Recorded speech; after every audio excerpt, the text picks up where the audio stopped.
In this video, we're going to talk about the difference between abstract classes and interfaces and how to know which one we should use. So in an interface, the data must be constants. An abstract class can have all kinds of data. Each method in an interface has a signature without an implementation, but an abstract class can have concrete methods. So if we need to write some concrete methods, we would want to use an abstract class. But if we're just defining an interface without the interface method without the implementation, then we would use an interface. So variables in abstract classes have no restrictions. In interface, all variables are public, static, final. Constructors. Abstract classes can have constructors so that the other classes inheriting from them can make use of them. The constructors are only invoked by the subclasses, though. We can't use the constructor to create a new instance of an abstract class. We can't create objects from the class. We can only inherit from it. And there's no restrictions on what methods we can include. For an interface, there are no constructors defined in an interface. An interface cannot be instantiated using the new operator because it doesn't have any constructors. All of its methods must be public abstract instance methods. So all classes share a single root, the object class, but there's no single root for interfaces. So we always say all objects inherit from object ultimately, right? But that's not true of interfaces. A variable of an interface type can reference any instance of the class that implements the interface. If a class extends an interface, the interface plays the same role as a superclass.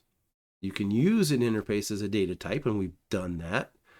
You can cast a variable of an interface type to a subclass and vice versa.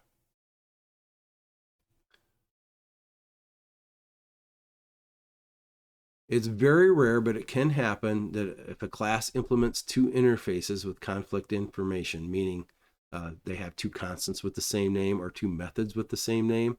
So I'm implementing both of these interfaces and they both have methods of the same name.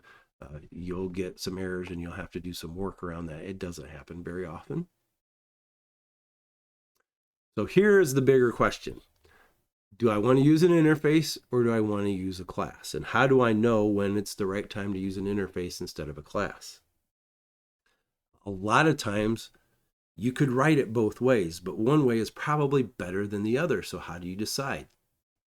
So in general, a strong is a relationship that clearly describes a parent-child relationship should be modeled using classes.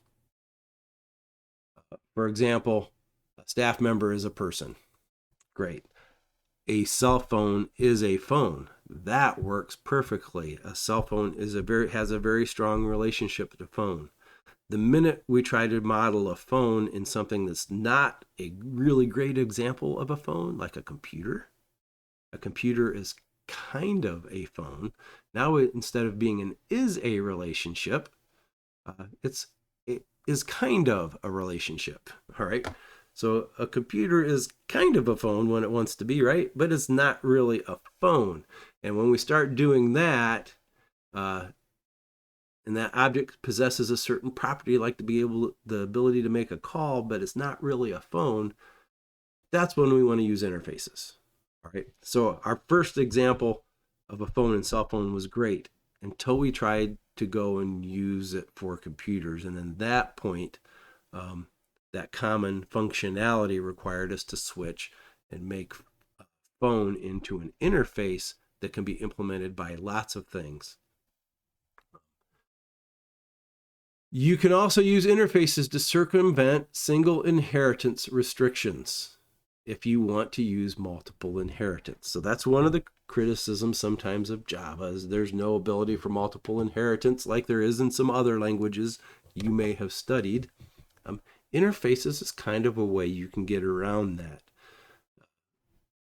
So you can kind of do multiple inheritance. And to do that, you have to design one as a superclass and the others as an interface. That's basically what you do. It's kind of Java's way. If you must use multiple inheritance, you can have one inheritance, and the rest are going to be done by implementing interfaces.